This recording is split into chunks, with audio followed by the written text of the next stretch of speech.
Hello and welcome to this video presentation on the basics of circuit breakers. My name is Martin Lavachka and in this video I'm going to explain the function of circuit breakers and how to select the right circuit breaker to protect the circuit.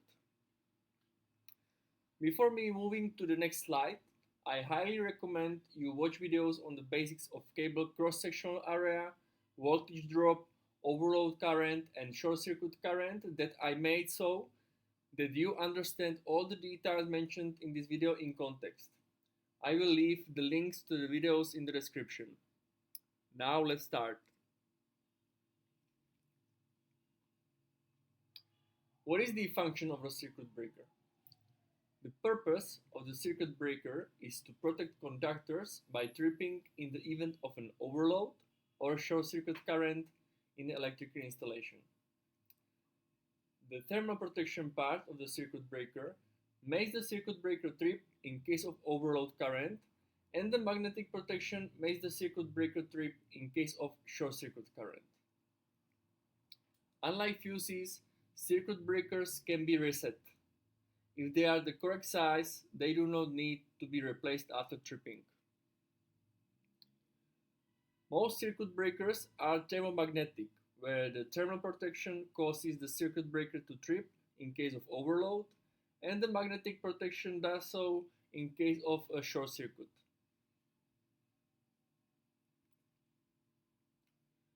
On this slide is an example of to understand how the circuit breaker protection works in general. Let's say we have any load, it can be an air conditioner for example, drawing 14 amps, and we protect the circuit with a circuit breaker with a rating of 16 amps. Therefore, with a circuit breaker rating of 16 amps, the state of the protected circuit is: the circuit works normally if the current is less or equal to 16 amps. If the current is 16 to 160 amps, there is an overload in the circuit and the thermal protection of the circuit breaker is activated. If the current is 160 amps or more, there is a short circuit and the magnetic protection of the circuit breaker is activated. This is just a general explanation of how the circuit breaker works. Now we will see how to select the right circuit breaker. To select a circuit breaker that protects the circuit properly, three parts of the circuit breaker must be determined. The first is the rating, the second part is the tripping curve, and the third part is the breaking capacity. Let's move on to the next slide to take the parts one by one. So the rating. The most important aspect we must ask ourselves here is: what is the current consumed by the supplied load? Let's say we have chosen the cable cross-section for the load, but how to select the correct rating of the circuit breaker? The rating is the maximum current that the circuit breaker can let through without tripping. The rating of the circuit breaker should be slightly higher than the load consumption under operating conditions. If the rating is too small, it means that it is less than the current consumed under normal operating conditions and unexpected tripping may occur.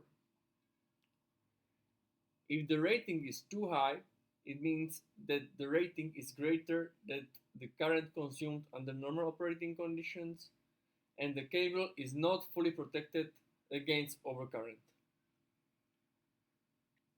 It is important to mention that to avoid overheating the cable, the cross-section must also adapt to the rated current. But since you saw my video about the cross-section, you know this. If you haven't seen it by now, I recommend that you do. Now let's focus on the circuit breaker upstream of the enclosure. Here we ask, what rating do I select for the upstream circuit breaker to protect the downstream circuit? For upstream breaker rating, the IEC 604391 standard authorizes the application of a factor of 0.6 to 0.9 to the sum of downstream ratings. Why is this factor applied? Because it is generally considered that never all circuits operate at the same time and at full power. Let's demonstrate this practice with an example. In the image, we can see 5 different loads. Each downstream circuit is protected by a circuit breaker. Two 20 amp circuit breakers, one 16 amp circuit breaker, and two 10 amp circuit breakers. The sum of the downstream rating is 76 amps. If we apply the factor for the upstream circuit breaker, we calculate that in this situation the circuit breaker rating should be in the range of 45.68 and 68.4 amp. Nothing less and nothing more. So the best solution would be to select a circuit breaker with a 63 amp rating. The rating of the upstream circuit breaker must also match the cross-section of the downstream cable. You can see that the downstream cable for the upstream breaker is much thicker than the cables from the loads. Now we come to the second part of determining the correct circuit breaker selection, which is the tripping curve. Now the question we are trying to answer here is, when will the circuit breaker trip? In the case of thermal protection, the circuit breaker trip time varies from approximately 1 second to several minutes. The higher the current, the shorter the trip time. If there is a moderate overload in the circuit, the temperature increases progressively and can become dangerous after some time. The standards say that there is no danger with overloads of less than 45% for 1 hour. With a significant overload of 2.5 times the nominal, the temperature increases rapidly in the installation. The regulations stipulate that the circuit breaker must trip within a maximum of 1 minute. In the case of magnetic protection, the tripping time is instantaneous. We speak of milliseconds for very high currents.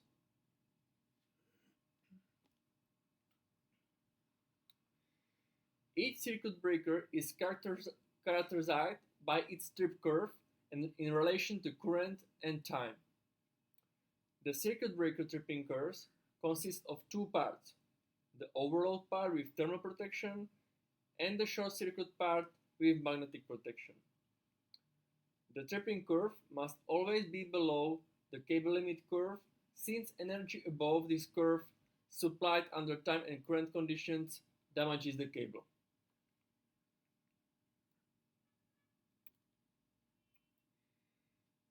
There are 3 operating zones in this trip curve. The no trip zone is the green zone where the circuit breaker does not trip as the circuit works normally. The trip zone is the red zone where the circuit breaker will surely trip as there is a high overload current or short circuit current value in the circuit. And the middle zone, the orange zone where the breaker is likely to be tripped.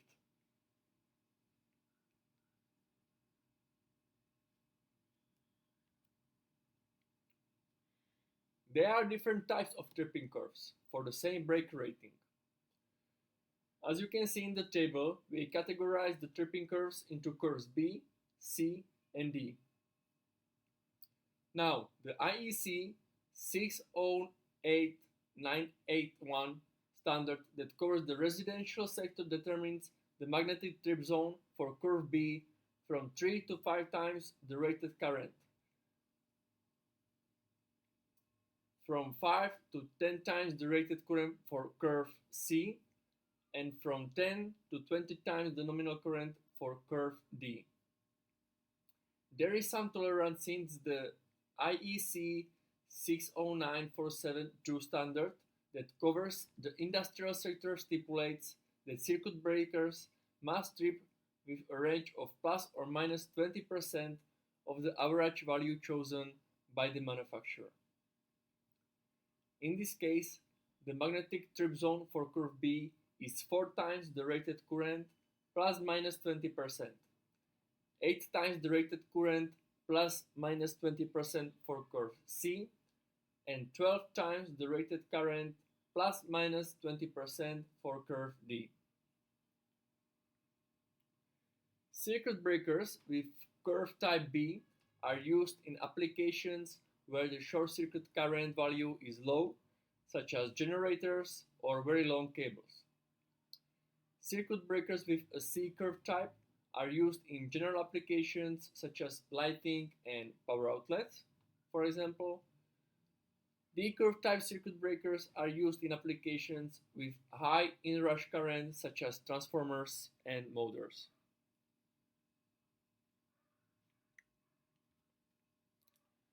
In this slide, we can visually see that the circuit breaker behaves differently and the magnetic trip is activated depending on the type of curve that the circuit breaker has.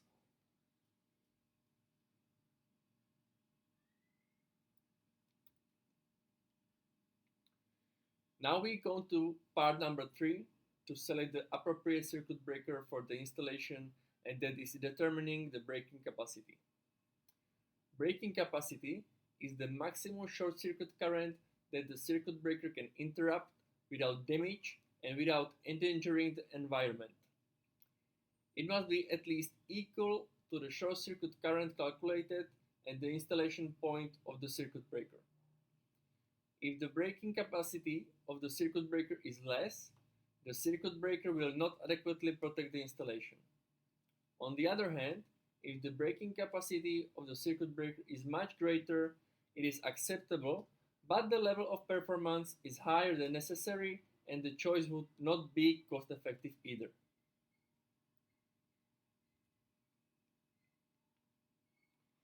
The choice of circuit breaker breaking capacity depends on the network voltage,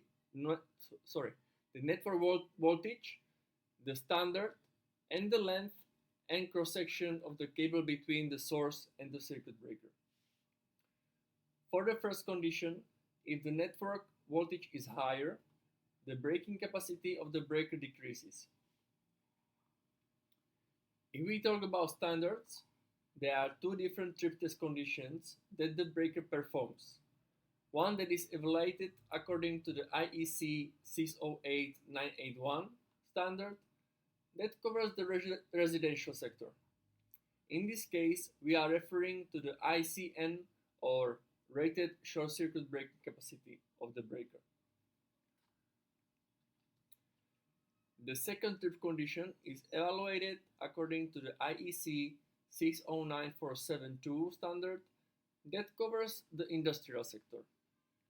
In this case, we are referring to the ICU, or ultimate short circuit breaking capacity of the breaker.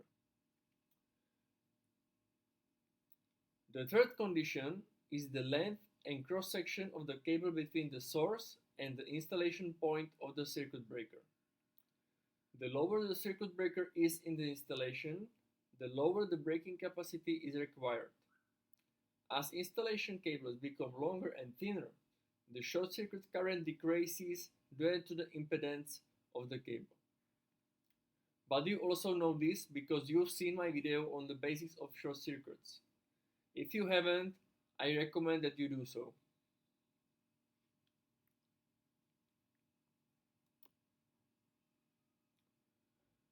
On this slide, there is a table where you can compare the breaking capacities of the Acti9 3-pole 32 amp circuit breaker with curve C. You can see that the IC60N circuit breaker has a lower breaking capacity than the IC60H circuit breaker in both standards and at all voltages. In the image on the right, you can see the example of how the marking looks on the circuit breaker, so you can easily review it and avoid errors of undersizing or oversizing the circuit breaker for your installation.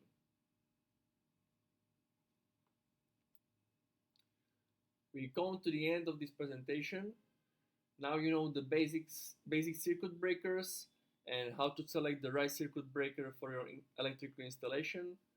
Thank you very much for watching until the end. Stay tuned for the next video where I talk about coordination and cascading.